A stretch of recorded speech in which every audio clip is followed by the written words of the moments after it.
Hello, I'm going to read you Bear's House of Books. It was written by Poppy Bishop, it was illustrated by Alison Edgson, and it's published by Little Tiger. Once, there were four friends who loved stories. Every night at bedtime, they read the same battered storybook. The cover was scuffed and the pages were sticky, but they didn't mind one bit. It had been theirs since they were all very little.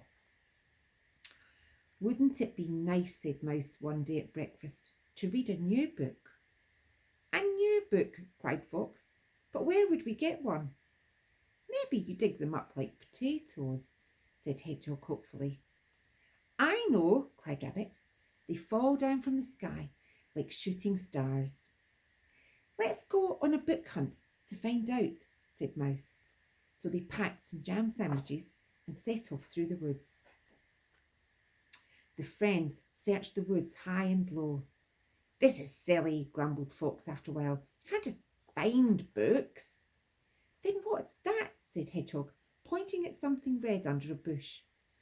It had thick pages and a big black title and smelt exactly like a book, cheered Mouse. It's a book. And what a fantastic story it was, with a fire-breathing dragon for Rabbit and a good happy ending for Hedgehog. That was magical, Hedgehog sighed.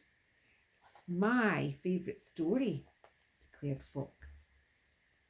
But Mouse had spotted something inside.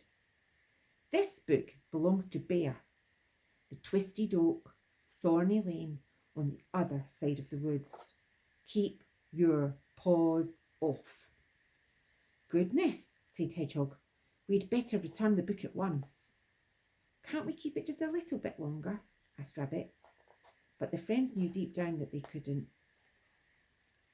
It was a long, hot trudge to Bear's house, and when they got there, no one answered Rabbit's rat-tat-tat on the door, and the book wouldn't fit through the letterbox.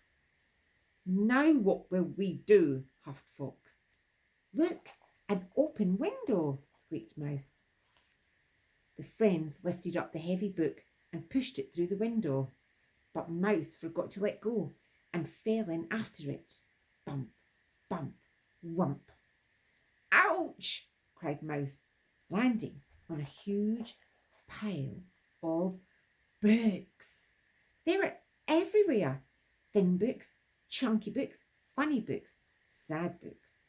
Whole new adventures to hold in their hands. Look, Mouse beamed as she let her friends in.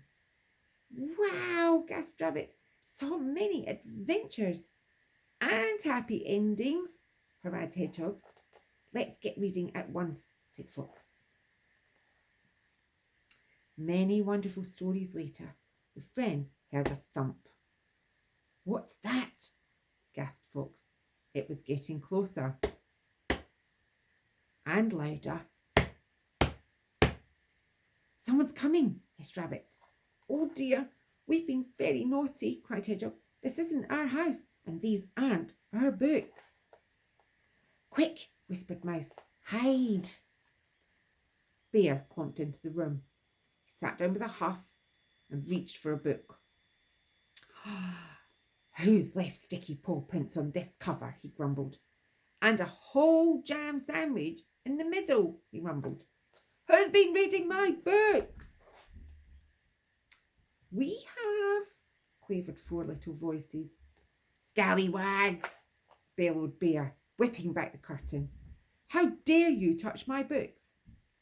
We're very sorry, squeaked Mouse. We found this book in the woods and... That's mine, cried Bear. It's my favourite. Oh, it's our favourite too, said Rabbit. I like the end, Hedgehog whispered. I love happy endings. Grumped Bear. I like happy endings too. The four friends trooped toward the door. We really are sorry, called Mouse. We only have one book at home, you see. Wait, ran Bear. Only one book?